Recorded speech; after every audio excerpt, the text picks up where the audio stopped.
I'm Deb Baggett, and I'm here to demonstrate an example of sculpting lunar geology after learning about the geologic features on the moon's surface.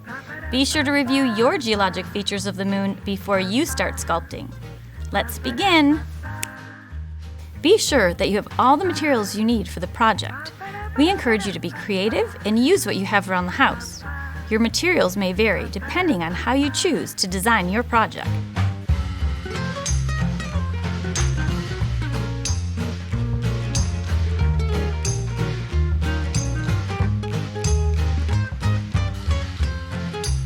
Know what size you need to make your features so that your model is made to scale. Include the scale on your completed project. Today we are using flour, salt, sand, cocoa, and water, which will be mixed together in this bag. These materials were chosen to make it look more like the moon's surface. Be unique and creative with your choice of materials. Now it's time to mix the materials together.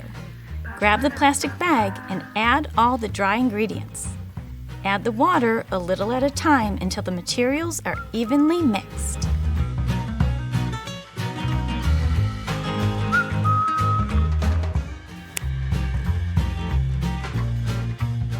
Now we are ready to put the mixture in the pan and begin sculpting our lunar geologic features.